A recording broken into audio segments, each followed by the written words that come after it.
Olá, pessoal, sejam todos bem-vindos à aula de Sistema Cardiovascular.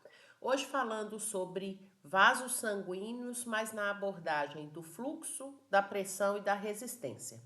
Eu sou a professora Luciene Catar e vou acompanhar vocês nesse importante tema.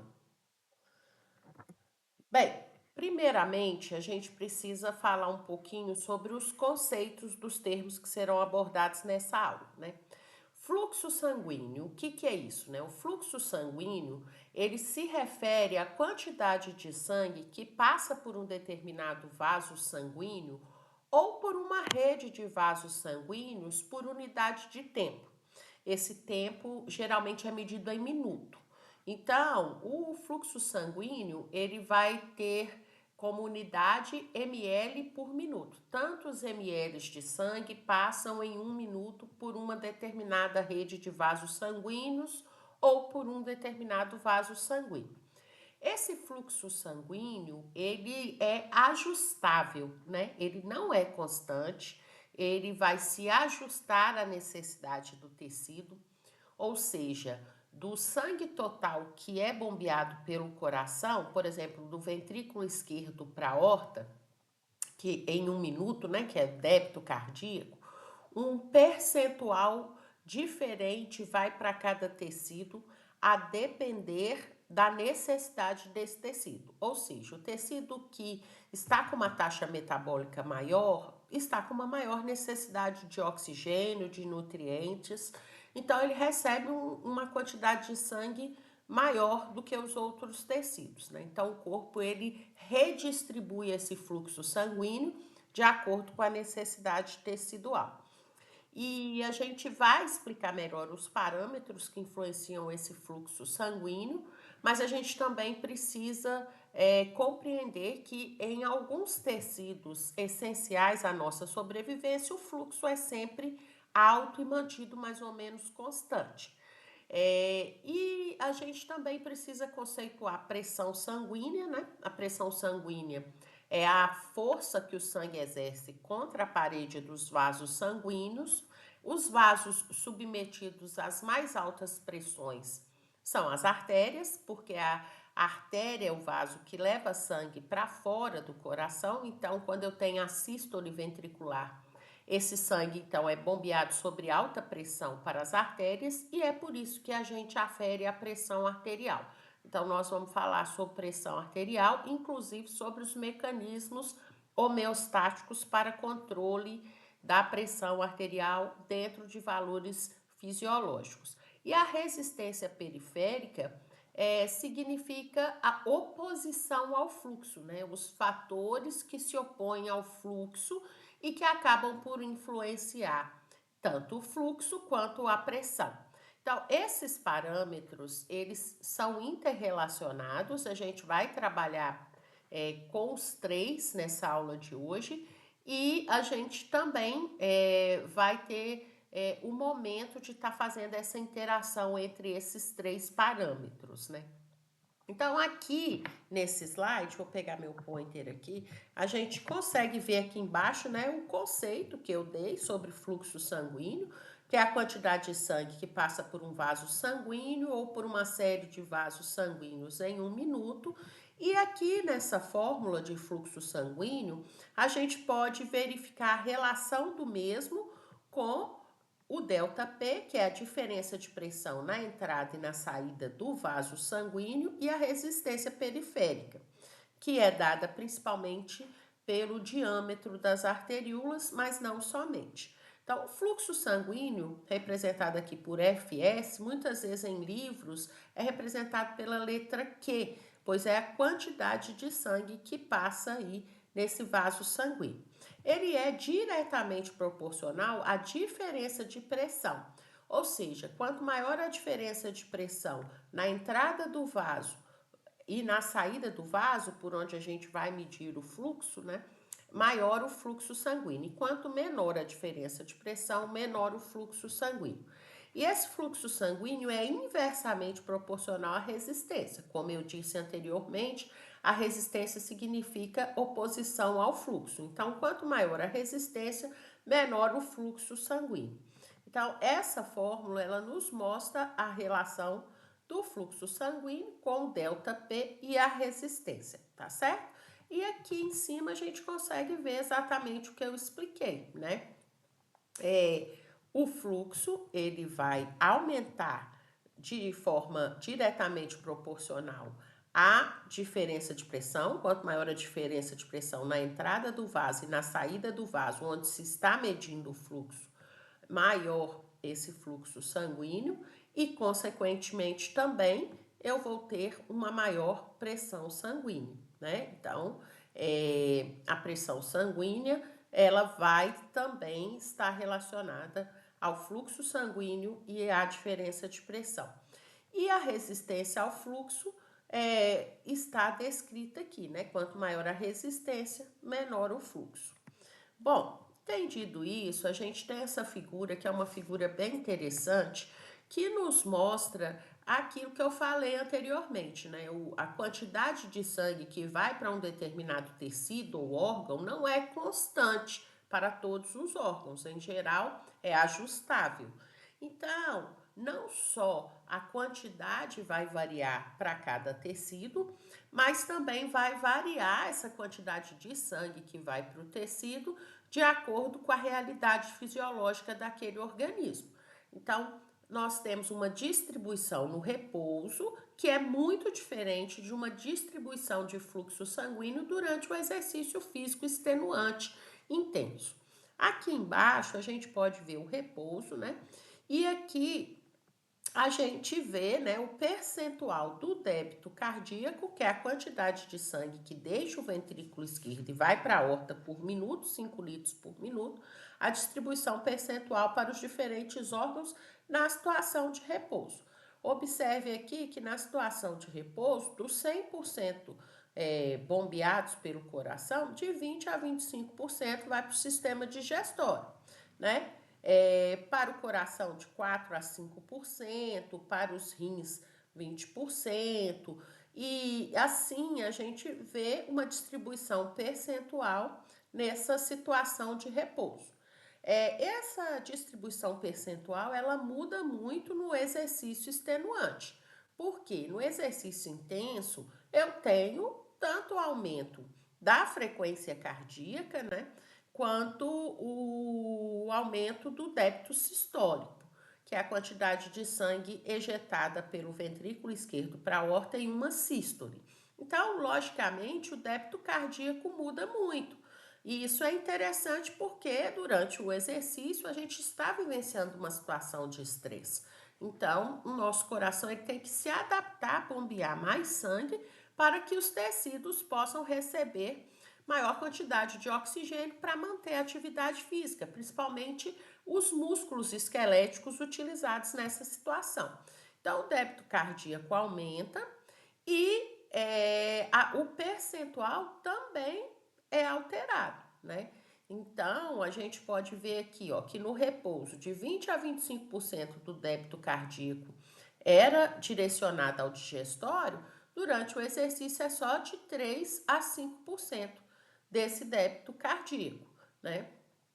Já na musculatura, é interessante a gente comparar que no repouso, de 15 a 20% do sangue bombeado pelo coração por minuto ia para a musculatura esquelética. Agora, já no exercício físico extenuante, intenso, é de 80 a 85%, né?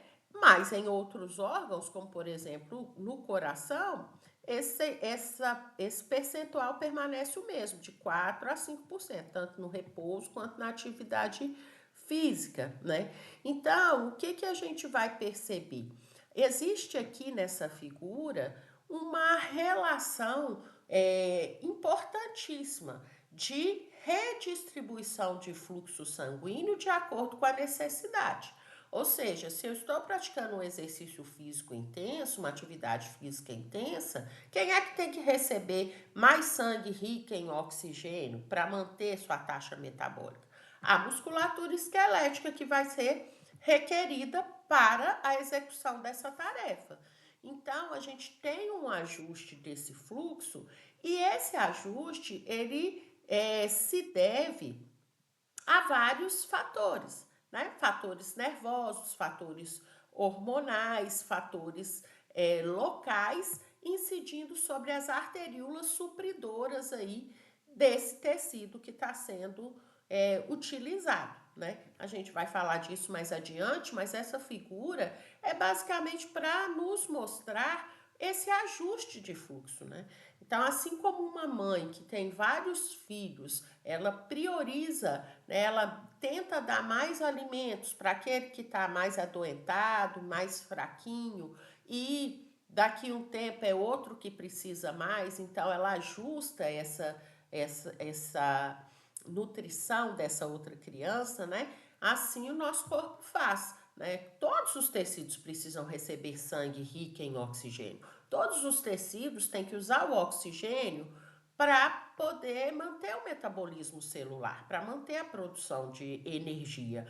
Mas a quantidade é ajustada de acordo com a necessidade, né? Se eu estou num período absortivo, é interessante que eu aumente o fluxo sanguíneo para o sistema digestório, tanto para a digestão quanto para a absorção.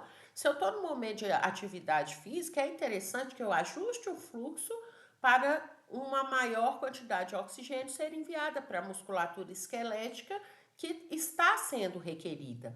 Então, como que o corpo faz isso, né? Então, a gente pode ter o aumento do débito cardíaco durante uma determinada situação. Eu posso ter alteração na distribuição percentual desse débito cardíaco para cada tecido e posso ter os dois, que é o caso do exercício intenso. Além de eu ter o aumento do débito cardíaco, eu também tenho uma alteração no percentual de fluxo sanguíneo enviado para os tecidos com maior taxa metabólica. Nós vamos ver mais adiante como que esses ajustes são possíveis. E aí, a gente para um pouquinho de falar do fluxo para falar sobre a resistência periférica, né? Então, essa resistência periférica, que significa oposição ao fluxo, ela está relacionada à viscosidade do sangue, né? Quanto mais viscoso o sangue, maior a resistência, né? Está relacionada ao comprimento do vaso, quanto maior o comprimento do vaso, maior a resistência. E ao diâmetro, aí a relação se inverte, né? Quanto maior o diâmetro do vaso, maior a luz do vaso, né? Maior o fluxo, menor a resistência, menor a oposição. Como se fosse o vaso sanguíneo uma mangueira. Se eu tenho uma mangueira com a luz bem ampla, passa mais sangue por ela do que se eu tenho uma mangueira estreita. Então, a relação do diâmetro do vaso é maior diâmetro, menor resistência, maior fluxo. Então, desses três fatores que eu coloquei aqui, o que realmente determina o fluxo sanguíneo para um determinado tecido é o diâmetro do vaso, porque a viscosidade do sangue e o comprimento do vaso muda um pouco, né? Nós temos mecanismos para manter isso dentro de uma certa constância, né? É lógico que existem situações onde eu tenho alteração de viscosidade do sangue, do comprimento do vaso, mas isso não é tão comum quanto as alterações no diâmetro do vaso, sendo esse aqui o principal fator que vai permitir o ajuste, o controle do fluxo, a distribuição do fluxo para os diferentes tecidos. Então, aqui a gente consegue verificar essas relações, né? Quanto maior a resistência do vaso sanguíneo, menor o fluxo, e os fatores que eu disse anteriormente, né? A viscosidade, ela está muito relacionada à quantidade de glóbulos vermelhos presentes ali no sangue, né? E também a temperatura. Se eu aumento a viscosidade do sangue, eu diminuo o fluxo e a velocidade. O comprimento do vaso tem a ver com a maior superfície de contato do sangue, né, com o vaso, e se aumenta o comprimento do vaso, diminui o fluxo e a velocidade. E o diâmetro do vaso, que é o principal fator, ele pode aumentar, né, quando eu relaxo a musculatura lisa da parede do vaso, aí se eu dou o nome de vasodilatação, dilatando esse vaso, aumenta a luz, diminui a resistência vascular e aumenta o fluxo. E a vasoconstrição é o contrário, né? Se eu diminuo a luz do vaso, é, fica maior a resistência vascular, consequentemente eu diminuo o fluxo. Então, o diâmetro do vaso ele pode ser alterado em diferentes situações para fazer ajuste do fluxo ou pode ser alterado em uma situação patológica também, né? Então aqui a gente chama mais atenção para essa questão do diâmetro do vaso, porque esse é o mecanismo fisiológico, principal mecanismo fisiológico para controle de fluxo, para ajuste de fluxo, para mandar mais sangue para um determinado tecido e menos para outro, né? E aí aqui a gente tem um desenho que mostra a vasodilatação, onde a luz do vaso é ampliada, diminuindo assim a resistência e facilitando a passagem do sangue, ou seja, aumentando o fluxo sanguíneo para a rede de capilar que vem adiante, porque o principal vaso submetido a essa vasodilatação são as arteríolas que estão ali na microcirculação do tecido com maior taxa metabólica.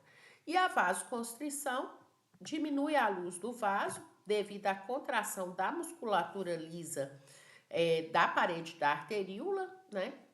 Que são os principais vasos de resistência, diminuindo o fluxo para a rede de capilar que vem adiante, né? Então, é interessante que a gente entenda isso, né? A relação da vasodilatação e da vasoconstrição das arteríolas que suprem uma rede de capilar e isso ajustando o fluxo sanguíneo, fisiologicamente falando, né?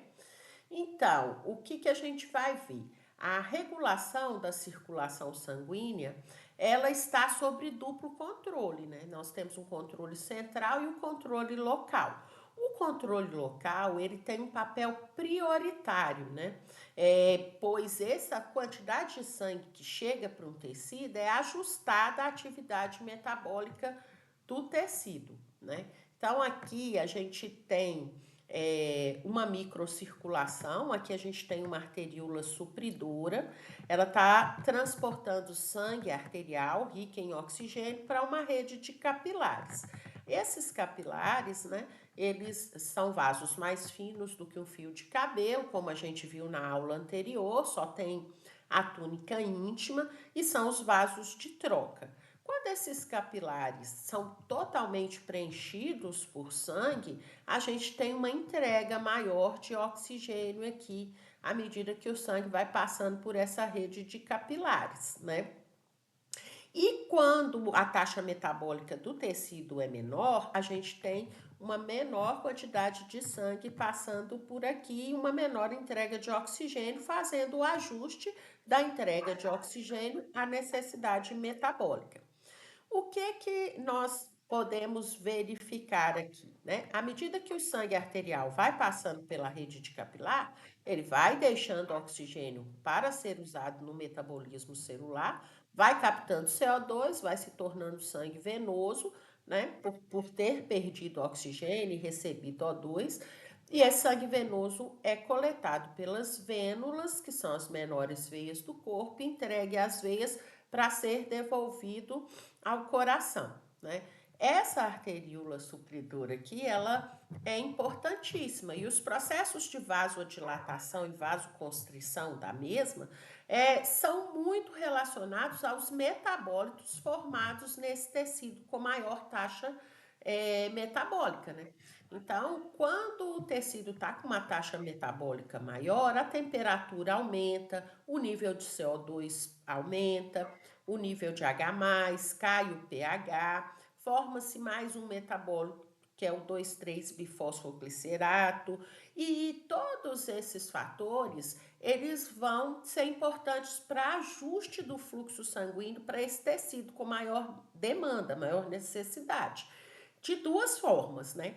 Esses fatores vão causar vasodilatação da arteríola supridora, diminuindo a resistência, aumentando o fluxo, e eles também vão diminuir a afinidade da hemoglobina por oxigênio, deixando esse oxigênio disponível para o tecido que está com essa maior necessidade metabólica. Então, isso aqui é muito interessante, porque grande parte dos fatores fazem as duas coisas, né? Geram a vasodilatação das arteríolas supridoras, né? E geram também abertura dos esfíncteres pré-capilares e diminui a afinidade da hemoglobina pelo oxigênio, fazendo uma maior entrega de oxigênio para esse tecido que está precisando. Como dito na aula de vasos sanguíneos, na extremidade arteriolar, a gente tem mais filtração, né, de substâncias soluto e solvente para o tecido. E na parte venular, a gente vai ter mais reabsorção. Porém, a filtração é sempre maior do que a reabsorção, e é aí que entra esses vasos verdinhos aqui, que são os vasos linfáticos, né? Que vão coletar esse excesso de líquido filtrado e não reabsorvido para devolver a circulação venosa. Então, aqui eu coloquei vasos linfáticos para não esquecer de falar, né, que, na verdade, nós temos uma circulação sanguínea, que é um circuito fechado com uma bomba propulsora, que é o coração, mas temos também uma circulação linfática para evitar o acúmulo de líquido intersticial, os edemas. Mas posteriormente a gente vai ter uma aula só sobre o sistema linfático e a gente vai falar mais sobre esses vasos linfáticos, né? Então, aqui eu falei um pouquinho sobre o ajuste local do fluxo sanguíneo, mas não é só esse ajuste local, tá? Em geral, a gente tem um ajuste a nível de sistema nervoso autônomo, os vasos sanguíneos sofrem vasoconstrição em geral, devido à liberação de noradrenalina e adrenalina nas situações de estresse, né? Então, nós temos aí os sinais simpáticos quando aumentados, causando em geral vasoconstrição, e quando diminuídos, causando vasodilatação. Porém, isso não pode ser uma generalização, porque em alguns leitos capilares, a estimulação simpática também pode causar vasodilatação, a depender do receptor, né? Se o receptor presente na musculatura lisa e da parede das arteríolas for o receptor do tipo alfa 1, em geral, a resposta é vasoconstrição. E se for beta 2, em geral, a resposta é vasodilatação. No exercício físico e em situações de estresse, na maioria dos vasos periféricos, a gente vai ter vasoconstrição pela estimulação simpática, mas na musculatura dos membros inferiores, vasodilatação, para desviar fluxo para a musculatura esquelética que está precisando de mais oxigênio para maior produção de ATP, visto que o caminho aeróbio é sempre mais rentável, né?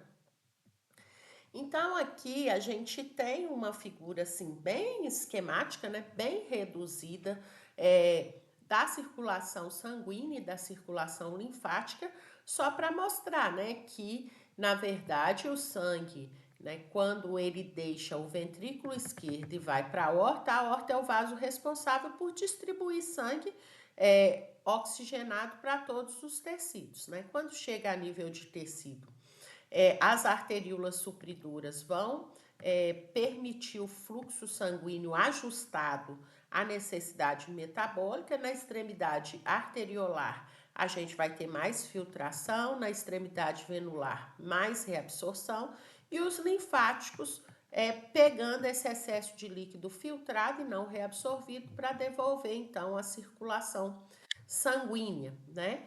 Então, isso aqui é um resumo de tudo que a gente já conversou, né? Inclusive aqui mostrando a pequena circulação ou circulação pulmonar, que é a circulação do sangue venoso do ventrículo direito para o pulmão, para que ele se converta em sangue arterial pela hematose e retorne ao lado esquerdo do coração, ao átrio esquerdo, e a grande circulação, que é a circulação do sangue arterial do ventrículo esquerdo para a aorta e daí para todo o corpo, mas sempre ajustando a quantidade de sangue que vai para o tecido, a necessidade metabólica desse tecido, né?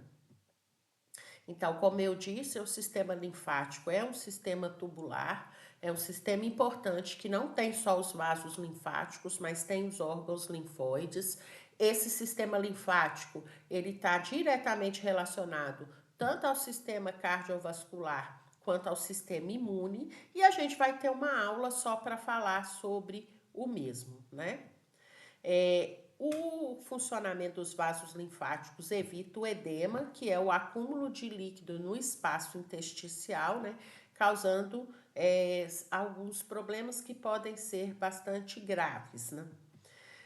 Bom, agora que a gente falou sobre fluxo sanguíneo, ajuste de fluxo, né, essa questão da vasodilatação e vasoconstrição, inclusive existem mediadores hormonais que vão além da adrenalina, né, como a vasopressina, angiotensina 2, que são vasoconstritores, o PNA, que é vasodilatador, que a gente vai falar mais adiante, mas que vão funcionar também controlando a vasoconstrição e a vasodilatação e assim ajustando o fluxo às necessidades do organismo.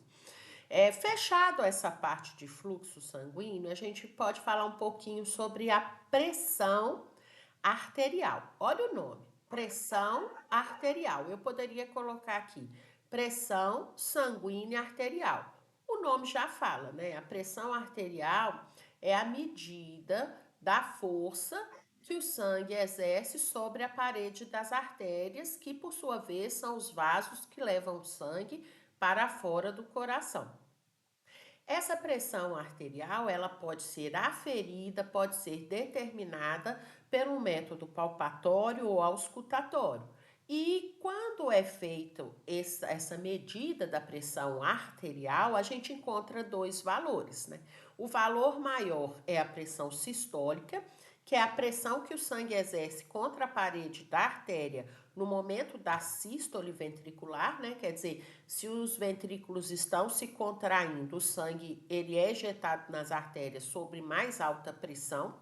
E quando os ventrículos relaxam, a pressão nas artérias é mais baixa, é o valor menor, que é a pressão diastólica, né? Então, pelo método auscultatório, a gente consegue determinar a pressão sistólica e pressão diastólica. E qual é a importância disso, né? A pressão sistólica é medida da pressão nas artérias quando o coração está contraindo, os ventrículos, né? E a diastólica quando está relaxando, a sistólica é o maior valor, a diastólica é o menor valor.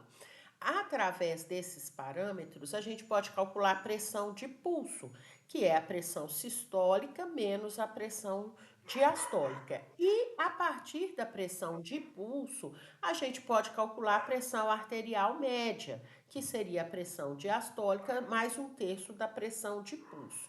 Essa pressão arterial média, ela tem que ser mantida dentro de parâmetros de normalidade, né? Assim como a sistólica e a diastólica. Por quê? Porque uma pressão sempre alta pode levar à lesão do vaso sanguíneo, principalmente do endotélio. E essa lesão em vasos menores, de menor calibre, pode levar a uma ruptura desse vaso, um extravasamento de sangue, a um acidente vascular, né? Que pode ser encefálico ou pode ser em outro local também.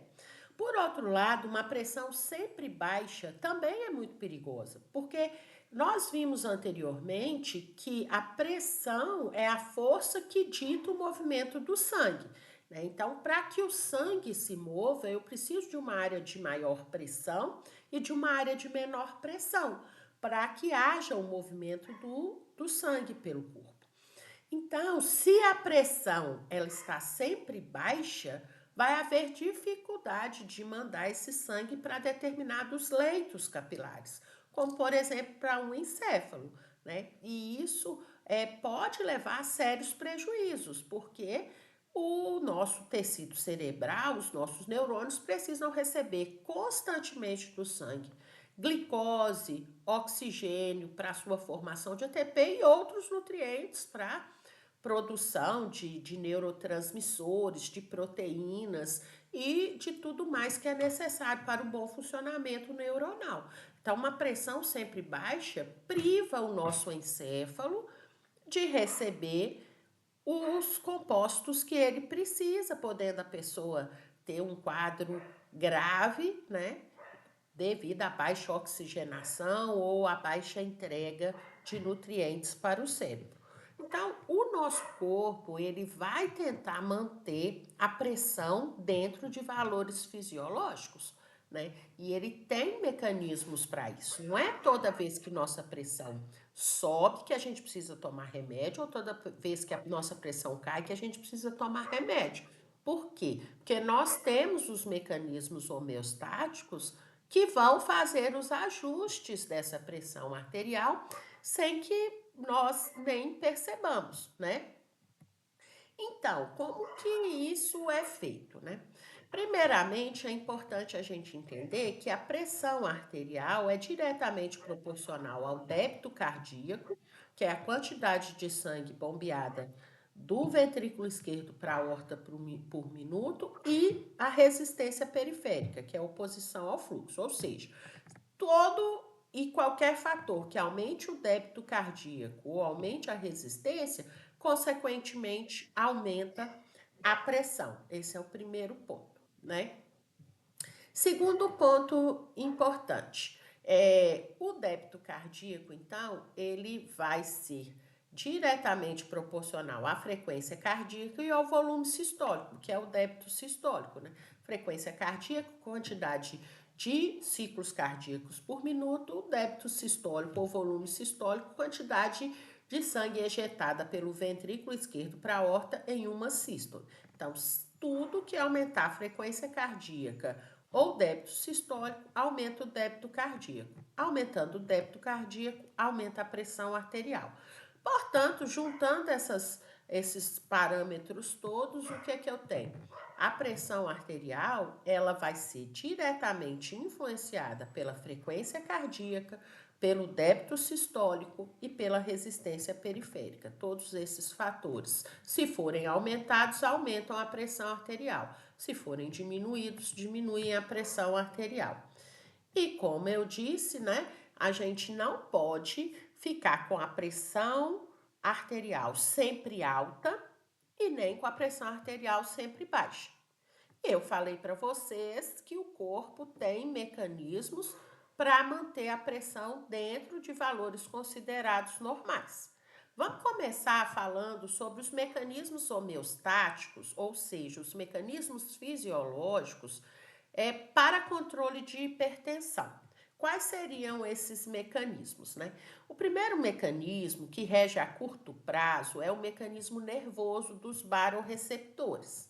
O segundo é o fator de natriurese atrial, que visa aumentar a natriurese e a diurese, ou seja, a perda de sódio e água pela urina, para diminuir a pressão quando ela está alta. E o terceiro fator é um fator renal. A gente precisa inibir um mecanismo que faz essa pressão subir quando ela já está alta, que é o sistema renina-angiotensina-aldosterona, que no caso da hipertensão tem que estar inibido, né? O que deve ser favorecido nos rins? A perda de água e sódio pela urina. Em relação à hipotensão, a gente tem dois mecanismos que a gente precisa conhecer. É o mecanismo dos quimiorreceptores e o sistema renina-angiotensina-aldosterona, que visam subir a pressão quando ela está baixa. Então, resumidamente, o que a gente tem que entender, né? A pressão arterial é um parâmetro que deve ser mantido dentro de valores fisiológicos. Uma pressão arterial sempre alta é problemática e uma pressão arterial sempre baixa é problemática. Como que o corpo controla isso? Aí nós vamos ter os mecanismos que vão atuar quando a pressão estiver alta, para que ela volte ao normal, para que ela caia e volte ao normal, e os mecanismos que vão fazer a pressão subir quando ela estiver baixa e ela sobe até ficar normal. Então, aqui a gente tem um resumo do controle da hipertensão, do controle da hipotensão, e vamos falar mais detalhes agora, né? Em relação à hipertensão, o primeiro mecanismo que rege é o mecanismo reflexo, é o reflexo dos barorreceptores. No arco da aorta e nas carótidas, nós temos esses mecanoceptores que detectam maior estiramento da artéria no caso de uma maior pressão. Esses barorreceptores, como todo receptor sensorial, estão relacionados a neurônios aferentes. Esses neurônios aferentes primários, mostrados em azul nessa figura, vão levar informações do aumento de pressão ao centro cardiovascular no bulbo. E aí vai ocorrer o reflexo, porque o bulbo é o centro integrador do reflexo, que recebe informações de alta de pressão e envia sinais eferentes tanto para o coração quanto para os vasos sanguíneos, no sentido de que, de aumentar para o coração os sinais parasimpáticos para gerar bradicardia, diminuição da frequência cardíaca e da força de contração, e inibir os sinais simpáticos para os vasos sanguíneos, ocasionando vasodilatação. A associação de bradicardia e vasodilatação faz com que a pressão que estava alta caia até ficar normal.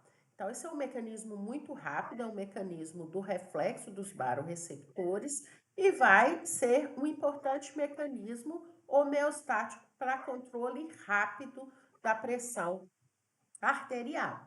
Mas esse não é o único, né? A gente precisa entender também que os mecanismos de bombeamento cardíaco vão ajustar também a pressão, né? Então, a lei de Frank-Starling diz que, dentro de limites fisiológicos, o coração bombeia todo o sangue que chega até ele e o faz sem que ocorra represamento significativo nas veias. Então, os ajustes aí de retorno venoso também acabam por contribuir para que a pressão seja ajustada, né? Se eu tiver uma vasodilatação das veias, eu diminuo esse retorno venoso e, consequentemente, diminuo a pressão também. A diminuição dos sinais simpáticos para os vasos vai incidir sobre artérias, arteríolas e veias e acaba contribuindo também para o ajuste de pressão, né? Então, aqui, né, a gente fala novamente dos sinais do sistema nervoso autônomo simpático. As fibras simpáticas são fibras adrenérgicas, vão inervar artérias, arteríolas e veias, né? E os receptores são do tipo alfa, no caso da ação vasoconstritora. Já a ação vasodilatadora, né, principalmente sobre os vasos de resistência, vai ser desencadeada pela ligação das catecolaminas aos receptores do tipo beta 2, né? Então, esses ajustes de vasoconstrição e vasodilatação também acabam por contribuir para o ajuste de pressão.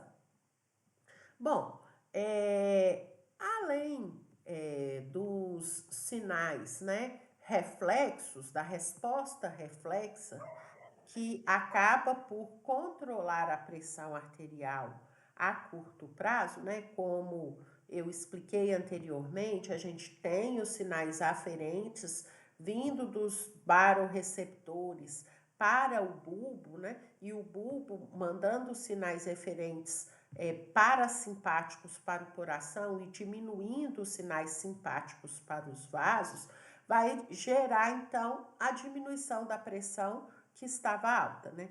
Então, diminuindo a frequência cardíaca, a gente vai conseguir ajustar essa pressão associada à vasodilatação. Então, os sinais parasimpáticos vão fazer as duas coisas, né? Tanto a bradicardia quanto a diminuição do simpático, gerando vasodilatação, e aí a gente vai ter a queda de pressão. Bom, agora vamos falar um pouquinho sobre a questão do aumento da diurese e da natriurese, né?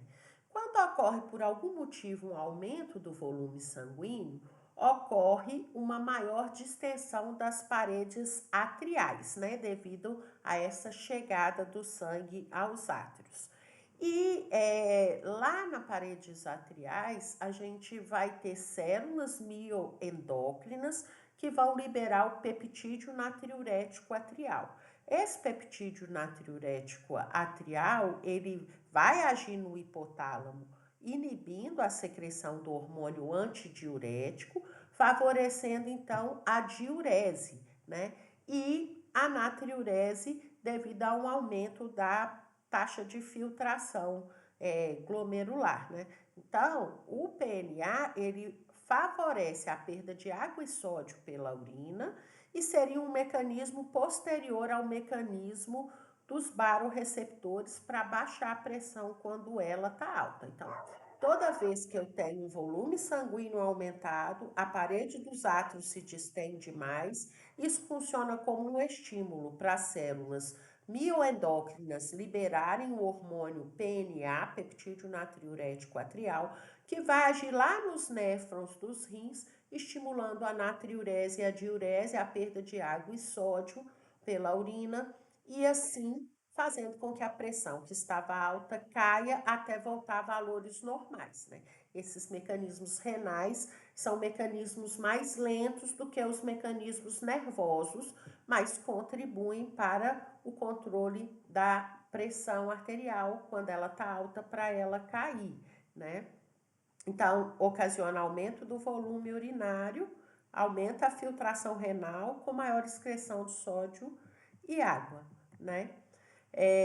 Então, aqui a gente tem um mecanismo renal também que pode ser explicado simplesmente pelo aumento do volume sanguíneo, gerando, né, um aumento de pressão nos capilares renais e gerando maior filtração de sódio e água, gerando maior natriurese e diurese para baixar a pressão quando ela está alta. Bom, quando a gente fala de pressão baixa, a gente vai acabar tendo o mecanismo dos quimiorreceptores sendo ativados. Também é um reflexo, mas esse reflexo ele vai agir da seguinte forma, né? Quando a pressão está baixa, né? Aumenta-se o nível de CO2 no sangue. Isso é determinado ou detectado pelos quimiorreceptores também presentes no arco da aorta e nas carótidas. Esses receptores vão enviar sinais aferentes para o centro cardiovascular no bulbo, que dessa vez responde com sinais eferentes simpáticos, né? Elevando frequência cardíaca, força de contração e gerando vasoconstrição.